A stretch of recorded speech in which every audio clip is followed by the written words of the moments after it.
오늘은 고린도전서 6장을 보았습니다. 고린도전서 6장을 통해서 신분에 따라 누림과 의무와 권세에 대해서 함께 은혜를 받도록 하겠습니다. 신분에 따라서 내가 누구냐, 내가 어떤 사람이냐에 따라서 누릴 수 있단 말씀입니다.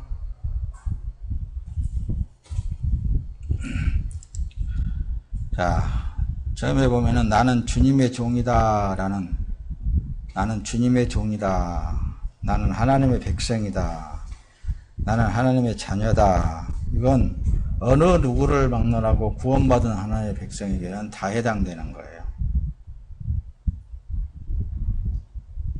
그러니까 어떤 사람 목사니까 하나님의 종이다, 어떤 사람은 뭐 집사니까 하나님의 종은 아니다, 이렇게 말할 수 있는데, 성도가 된 사람은, 하나님의 백성이 된 사람은 누구를 막론하고 종도 되고 백성도 되고 자녀도 된다고 말씀합니다. 하나로 여러분들이 이렇게 생각하면서 말씀을 드려야 됩니다. 나는 주님의 종이다라는 그런 차원에서의 누리는 삶을 살게 될 때는 절대적인 복종이에요. 복종. 그러니까 복종이라는 단어를 쓸 때에 여러분들이 말씀을 많이 들었지만은 또 다시 정립을 해서 들어야 돼요. 이 몸이, 여러분들의 몸이, 구원받은 하나님의 사람들의 몸은 누구의 것이냐? 주 예수 그리스도께서 피 흘려 피값으로 샀다라고 말씀을 하시기 때문에 주 예수 그리스도의 것으로서의 복종이 나오는 거예요. 그러니까 종이다라고 할 때는, 지금은 그게 이제 종의 신분 뭐 그런 것이 세상에서 없어져 버리고 그랬지만은, 미국에서도 어느 정도 이게 아브라함 링컨이 종의 신분을 이렇게 다 이제 파괴했는데, 미국에서만 해도 종을 사고 팔고 했단 말이야. 종의 신분을 가진 사람은 이제 그 종의 표가 있어요. 그래서 주인이 일을 잘 못하고 그러면은 다른 데다 팔아버려요. 또 다른 사람 사가면은 또 일을 시키다가 또 저기 하면 또 팔아버립니다. 그 종의 자녀는 또 자녀를 낳는다 할지라도 그 자녀도 종의 신분이에요. 그런 제도와 같이 여기에 나는 주님의 종이다라고 할 때는 절대 복종이 거기에 따르는 거예요. 복종. 종은 종의 신분일 때만은 어떻게 되느냐 하면은, 어때요? 주인이 말씀하시면은 말씀 그대로를 이행하는 거예요. 그래서 이제 예수님께서도 이런 비유적인 말씀을 했습니다. 종이 밖에 나가서 열심히 주인의 분부에 따라서 일을 했습니다. 집에서 이제 배가 고파서 들어왔는데 주인은 이제 방에 앉아서 종에게 그럽니다. 내가 먹을 것을 준비해 와라. 그래도 종은 그 주인의 먹을 것을 준비해 가지고 와서 내가 다 먹도록 수종 들어라, 그렇게 한단 말씀입니다. 그때에 그렇게 종이 다 순종을 했다 할지라도 종의 입에서 나오는 말은 어떤 말이냐? 불평이 나오겠습니까? 아니면 뭐 어떤, 내가 당신한테 주인한테 이렇게 열심히 했으니까 무엇을 달라고 할 수 있겠습니까? 그런 게 전혀 없단 말씀입니다. 그래서 무익한 종이로소이다라는 종의 신분으로 사는 일을 말하는 거예요. 조금씩 좀 설명을 하고 뒤에 말씀을 더 띄울 거예요. 나는 하나님의 백성이다라는, 그렇게 내가 저기 할 때는 의무가 뒤따르는 거예요. 우리 대한민국에서는 어떤 의무가 있죠? 5대 의무가 있잖아요. 국방 의무, 납세 의무, 뭐 그렇듯이 5대 의무가 있단 말씀입니다. 남자라면은 어때요? 국방을 군대 가야 될 그 의무가 있단 말씀입니다. 또 이 나라에서 살려면은 국세를 내야 할 의무가 있다고 말씀입니다. 그렇듯이 나는 하나님의 백성이다 이렇게 할 때는 의무가 뒤따른다고 말씀입니다. 하나님의 백성으로서의 의무가 됐다라요. 근데 나는 구원받았다라고 하는 그런 사람들이 여전히 그런 하나님의 백성으로서의 의무가 없고 하나님의 종으로서의 복종이 없고 그런다면 그게 하나님의 백성의 아닐 수 있다고 말씀합니다. 만약에 종의 신분으로서 아니다라고 할 때는 주인한테 매맞거든요. 백성이다 의무를 다 안 할 때는 그 사람은 감옥에 간다는 말씀입니다. 벌금을 더 많이 낸다는 거. 다음에 나는 하나님의 자녀다 이런 할 때는 뭐예요? 상속이 있습니다. 상속. 그게 내가 이제 뒤에다 보면 권세라고 그랬죠. 많은 사람들이 이러한 권세만 누리려고 그러지 상속만 받으려고 그러지 앞에 종에 의한 그런 복종, 백성의 의무 이런 데서는 실행을 안 하려고 그래요.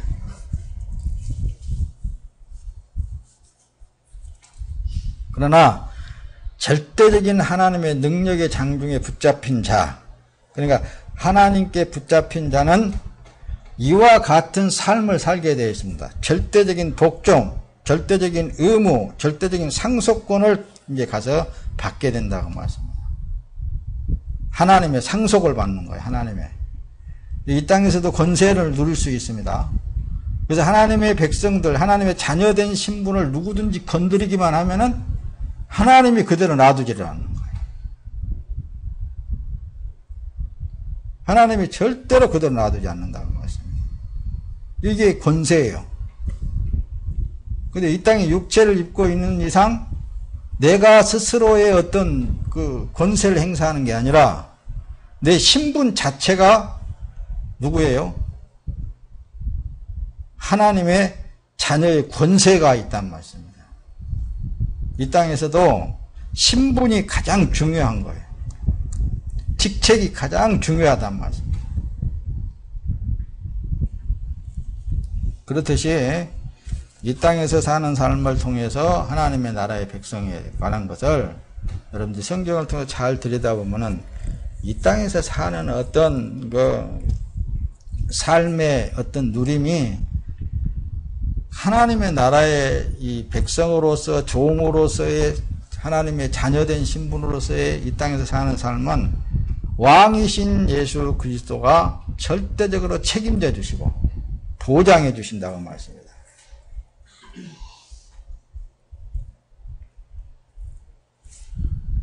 자, 뒤로 넘어가서 이제 말씀을 띄우면서 우리가 함께 봅시다. 우리 중에, 그래서, 로마서에 기록이 되어 있죠.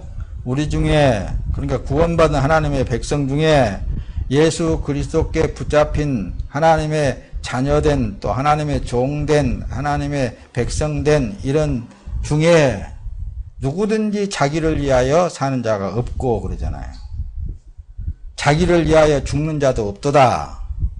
우리가 살아도 주를 위하여 살고 죽어도 주를 위하여 죽나니 그러므로 사나 죽으나 우리가 주의 것이로다. 주의 것으로서의 사는 삶. 로마서 14장 7절 8절 말씀이죠. 것으로서의 사는 삶. 그 삶은 하나님 안에서 누려지는 삶을 사는 거예요. 자, 뒤에 보세요. 그래서 고린도전서 오늘 본문 내용 속에 그렇죠. 주와 합하는 자는 한 영이라 그러잖아요. 한 영이라고 말하면 한 영. 예수 그리스도와 우리가 한 몸으로서의 사는 삶, 한 영으로 사는 삶. 그럴 때는 그래서 여러분들이 세상을 뒤로 하고 주님과 한 영으로 사는 삶은 내 생각을 그분이 극히 잘 아셔요. 내 생각 자체도 그분에 의해서 되어지게 되어 있는 거예요.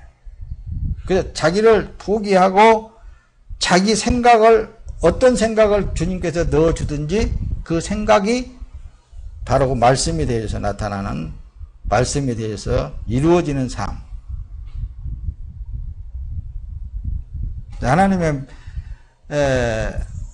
하나님의 말씀은 이렇게 보라고 그랬습니다. 거대한 하나님의 작품이다 그랬습니다. 그 작품이 지금 현재 영상으로 이렇게 세상에서 돌아가고 있다. 그 등에 우리는 잠깐 왔다가 잠깐 사라져 가버리는 그 어떤 거대한 그 드라마 속에 잠깐 왔다가 잠깐 사라져 가는. 그래서 너희는 안개와 같다고 그렇게 말씀한 거라는 거예요. 우리가 뭐 100년을 살고 200년을 산다 한다 할지라도 하나님의 계획된 삶 속에 어떤 거대한 드라마 속에 잠깐 보였다가 잠깐 없어져 가는 그 순간에 우리가 우리 구주 예수 그리스도를 만나 구원받고 그분 안에서 하나님의 나라 안에서 살고 있다는 이것이 얼마나 큰 축복인지 모르는 거예요.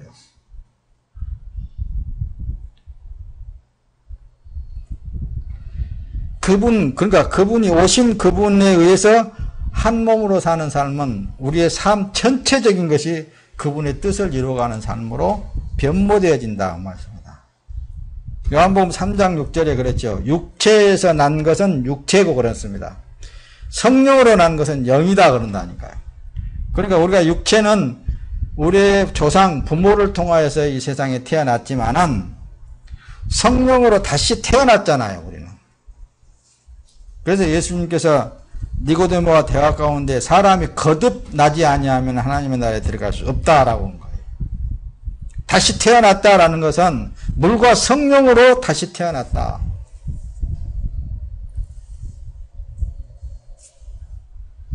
라는 것을 예수님께서 말씀하시는 거예요.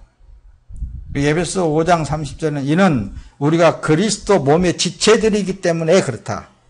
그러니까 세상에 모래알처럼 많고 많은 사람들이 있지만은 그 가운데 창세 전에 그리스도 안에서 선택된 우리로서 예수 그리스도에 의해서 뽑힘을 받았다. 건짐을 받았다. 선택함을 받았다. 구분된 백성이다. 이런 말씀들을 하는 거예요. 그래서 구분된 자녀된 신분으로서의 거대한 성령의 하나님의 지체들로서의 종의 신분이잖아요. 그래서 이 일은 누가 하시느냐? 그래서 성령 하나님이 하시는 거예요. 하나님이 하시는 거예요. 하나님이. 내가 하는 게 아니라 하나님이 하시는 거예요. 우리는 다만 그래서 로마서 14장에 나타났듯이 거룩한 산 제물로 드리는 일만 하는 거예요. 드려지는 몸으로 살 때에 거룩한 성령의 삶을, 거룩한 의의 일을, 거룩한 의의 삶을 살아가게 된다. 그 말씀입니다. 자, 그래서 바울 사도는 그리스도 안에서 하나님의 자녀된 우리들은 사나 죽으나 우리는 주의 것이라고 말씀했다 말씀이다. 왜 주 안에서 사는 우리의 몸이 주님의 것인가를 말씀을 통해서 한번 잘 상고해 보자 그 말씀입니다. 그래서 우리의 몸은 핏값을 주고 사셨단 말씀입니다. 그러기 때문에 나는 주님의 종입니다 라는 표현을 쓰는 거예요. 나는 주님의 것입니다. 그런데 6장 오늘 본문 내용 그랬죠. 너희 몸은 너희가 하나님께로부터 받은 바 너희 가운데 계신 성령의 전인 줄을 알지 못하느냐. 너희는 너희의 것이 아니라 값으로 산 것이 되었으니 그런즉 너희 몸으로 하나님께 영광을 돌리라. 영광을 돌린다는 게 뭡니까? 우리는 하나님이 영광을 받으시는 일이 무엇인지 내가 지정할 수 없어요. 다만 우리는 그분에 의해서 사용되어질 따름이라고 말씀입니다. 그러니까 이것은 하나님께 영광이 되고 저것은 하나님께 영광이 안 되어지는 것이 아니라 드려진 몸으로 사는 삶은 먹든지 마시든지 무엇을 하든지 다 아버지 하나님께 영광이 되어질 수 있다는 것은 내 뜻을 세우는 게 아니라 내 생각을 세우는 게 아니라 거룩하신 성령 하나님의 드려진 몸으로 사는 삶은 어떤 환경 속에서든지 하나님께 그 일을 통하여서 영광을 받으신다 그 말씀입니다.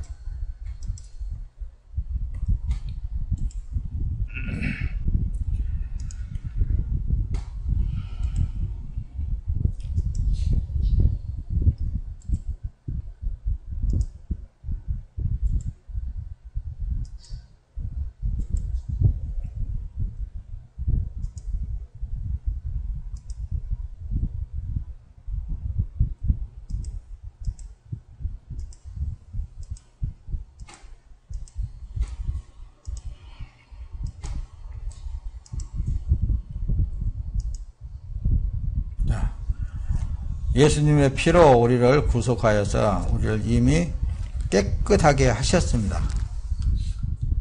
우리의 몸은 그래서 거룩한 성령이 들어와 있는 사람은 이미 깨끗한 몸으로 살고 있다는 것을 믿어야 되는 거예요. 그렇기 때문에 그분에 의해서 살아갈 수밖에 없다 그 말씀입니다. 여보세요. 에베소 1장 7절에 보면은 우리는 그리스도 안에서 그의 은혜의 풍성함을 따라 그의 피로 말미암아 속량 곧 죄사함을 받았느니라. 예수를 믿는다라고 예수를 받아들였다라고 할 때부터서는 이미 자기는 예수 그리스도께서 십자가에 못 박힐 때 함께 못 박혔고 죽을 때 함께 죽었고 장사한 지 사흘 만에 부활할 때에 다시 부활한 몸으로 살게 됐다라고 여러분들에게 부활절을 유시해서 여러분들에게 늘 말씀을 드린 거예요.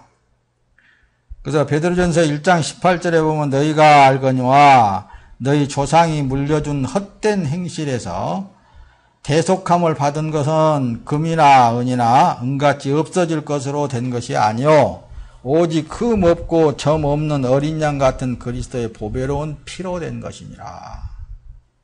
여기서 여러분들이 조금 언급하고 넘어갈 일은 뭐냐면은 육체로부터 받은 어떤 유산이라든가 이런 물려받은 것이 아니란 말씀입니다. 오직 어린 양 같은 보배로운 피로 된 것, 다시 거듭났다 그 말씀입니다. 다시 태어난 거예요. 그래서 자녀된 신분이라고 여러분들에게 서두에 말씀드릴 때에 뭐라고 했습니까? 하나님의 나라의 유업을 이을 자라고 그랬잖아요.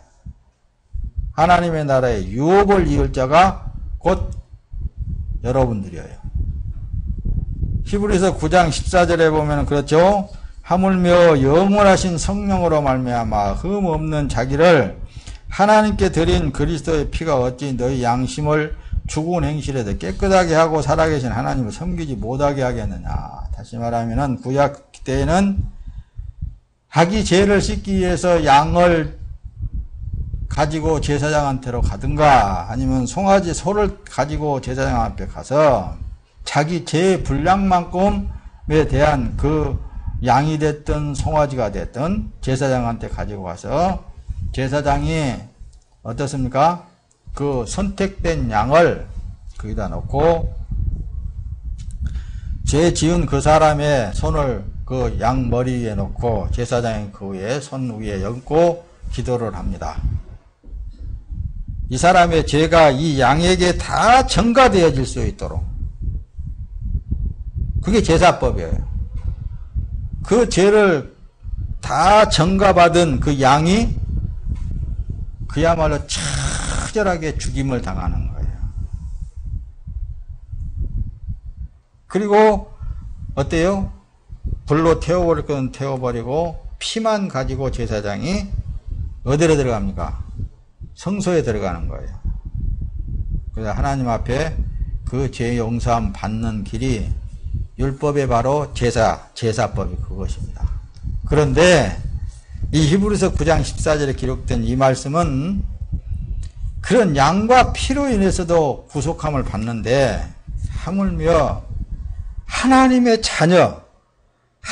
자녀된 신분이 거룩한 양의 신분으로 혹은 육체를 입고 이 땅에 오시어서 단번에 우리의 죄를 지고 화목제물로 드려버렸는데 그 거룩한 일로 인하여서 너희를 깨끗게 못하겠느냐, 거룩하신 하나님을 섬기게 하지 못하겠느냐, 그 말씀을 하시는 거예요.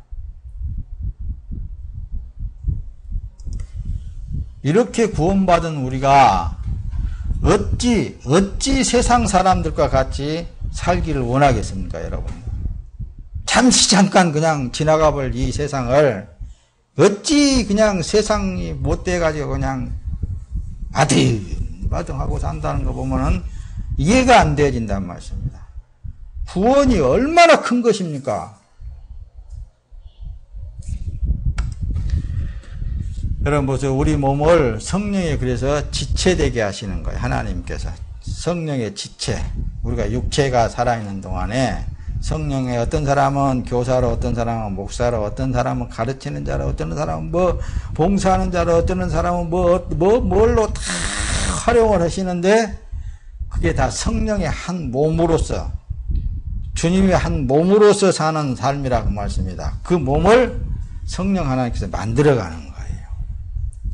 고린도전서 7장 23절 24절 너희는 값으로 사신 것이니 사람들의 종이 되지 말아라.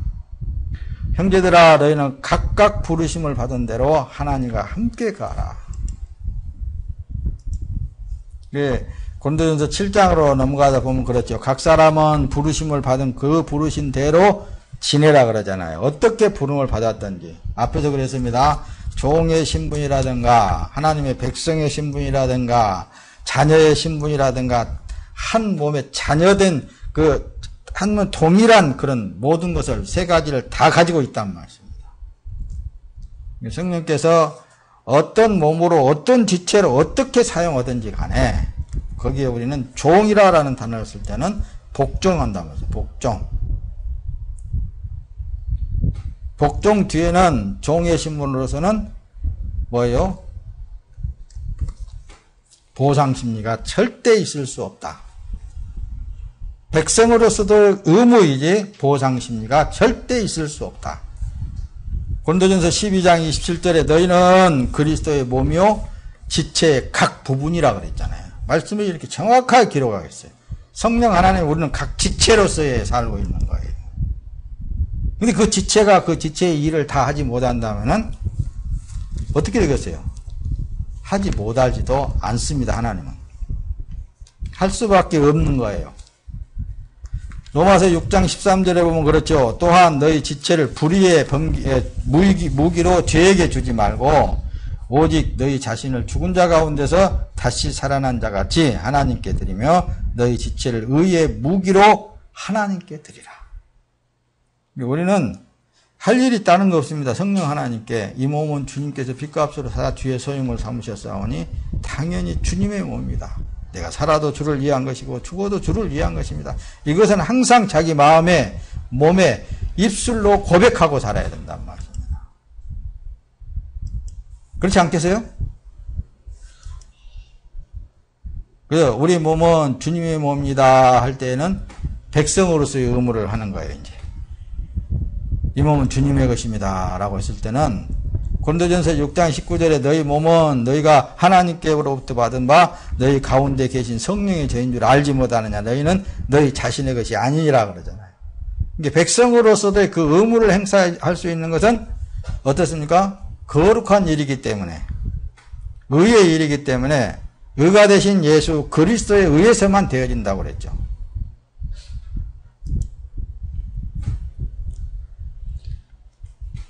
자, 보세요. 로마서 14장 8절 9절 우리가 살아도 주를 위하여 살고 죽어도 주를 위하여 죽나니 그러므로 사나 죽으나 우리가 주의 것이로다. 이를 위하여 그리스도께서 죽었다가 다시 살아나셨으니 곧 죽은 자와 산 자의 주가 되려 하십니다. 죽은 자와 산 자의 주가 되려 하십니다.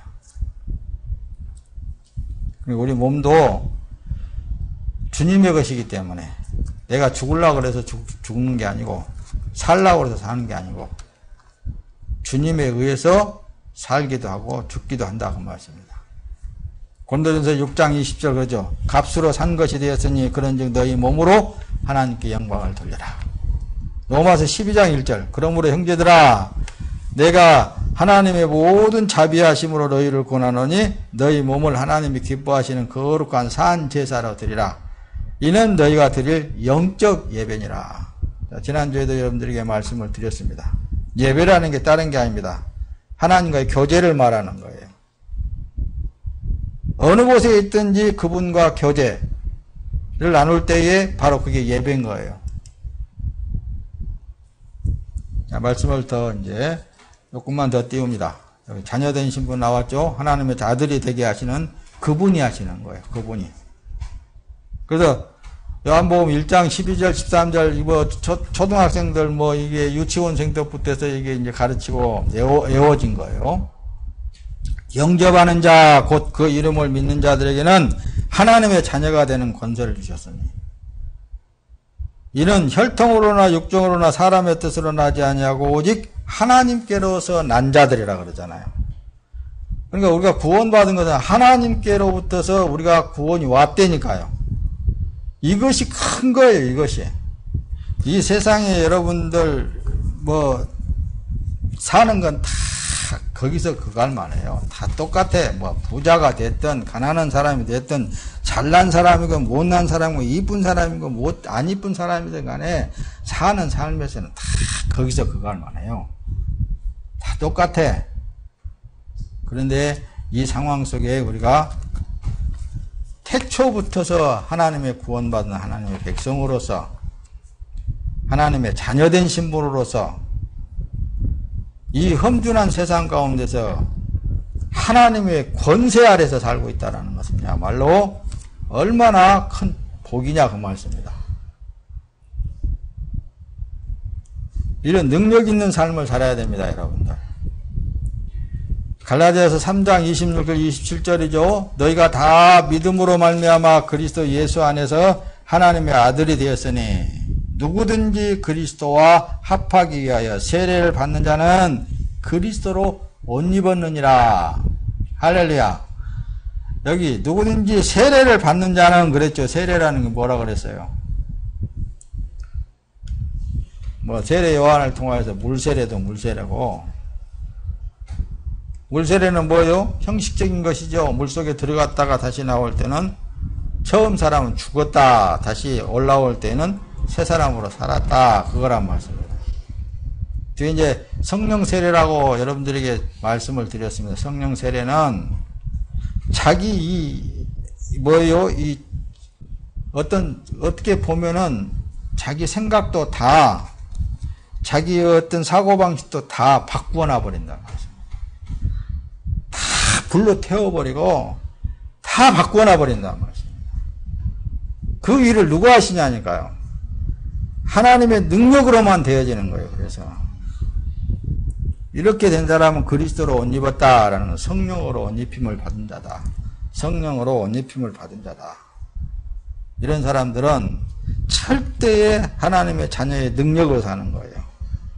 권세로 사는 거예요. 두려워할 일이 없는 거예요. 그래서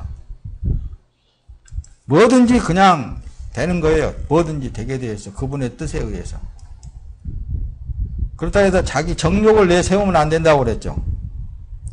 로마서 8장 13절 14절 너희가 육신대로 살면 반드시 죽을 것이로되 영으로서 몸의 행실을 죽이면 살리니 무릇 하나님의 영으로 인도함을 받는 사람들은 곧 하나님의 아들이라 그랬잖아요. 하나님의 아들이 누구예요? 임재되신 성령의 지배하에서 사는 사람들이 하나님의 아들이라고 그러는 거라니까요. 이렇게 사는 사람들은 이 세상에서 어느 누구도 건들지 못해요. 사자도 건들지 못하잖아요.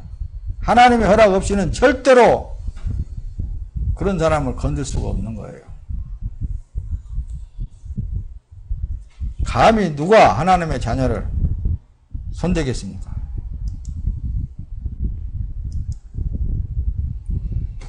자, 로마서 8장 16절 성령이 친히 우리의 영과 더불어 우리가 하나님의 자녀인 것을 증거하시나니 자녀인 것도 성령이 증거한다고 그랬잖아요. 자녀이면 또 상속자 곧 하나님의 상속자요 그리스도와 함께한 상속자니 우리가 그와 함께 영광받기 위하여 고난도 함께 받아야 될 것이니라.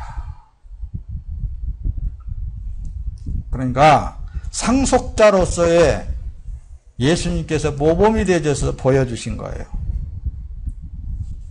이 험준한 세상 가운데에서 하나님의 자녀들을 마귀 새끼들이 그대로 가만 놔두지를 않는다고 말씀입니다.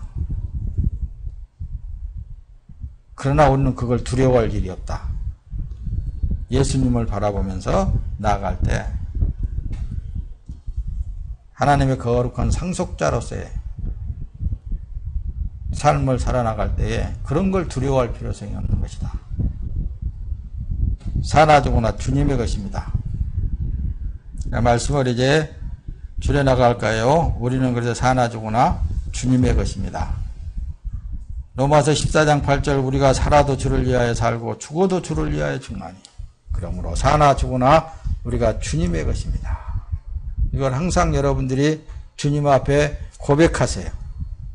우리 중에 누구든지 자기를 위하여 사는 자가 없고 자기를 위하여 그래서 죽는 자도 없도다.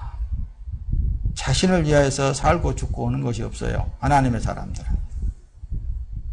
다 주를 위하여서 살기도 하고 죽기도 하고 먹기도 하고 마시기도 하고 그런 거 아니겠습니까, 여러분들?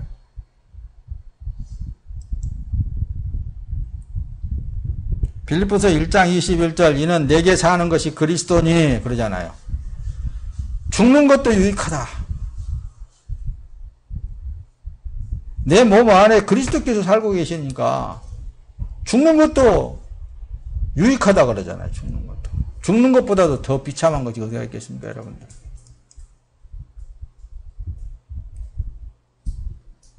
이렇게 말씀을 증거하고 있고 말씀이 확고하게 이렇게 서 있다 말씀이다. 그런데도 이 말씀을 먹고 이 말씀의 삶을 살지 않는다면은 그 좀 생각해 볼 문제잖아요.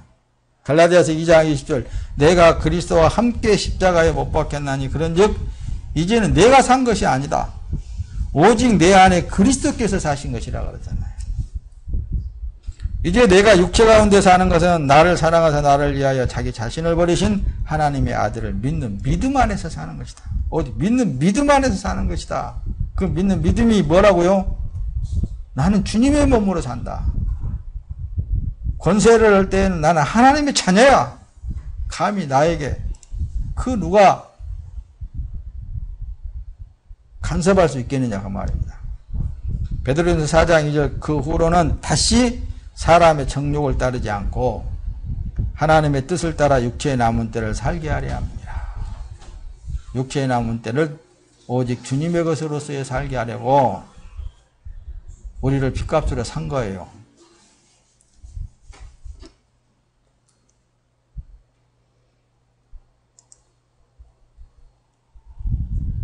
자, 디도서에 기록이 되어 있죠. 디도서 2장 12절에 우리를 양육하시되 경건하지 않은 것과 이 세상 정욕을 다 버리고 신중함과 의로움과 경건함으로 이 세상에 살고 복스러운 소망과 우리의 크신 하나님 구주 예수 그리스도의 영광이 나타나심을 기다리게 하셨느니라. 자, 오늘은 여기까지만 하겠습니다. 자, 우리는 주님이 값주고 산 주의 것입니다. 그러므로 주 안에서 하나님이 기뻐하시는 자녀된 신분으로서 성령의 인도하심을 따라서 이제 진리 안에서 하나님께 영광을 돌리는 진실한 우리 시온산 교회당이 되기를 예수님의 이름으로 축원합니다.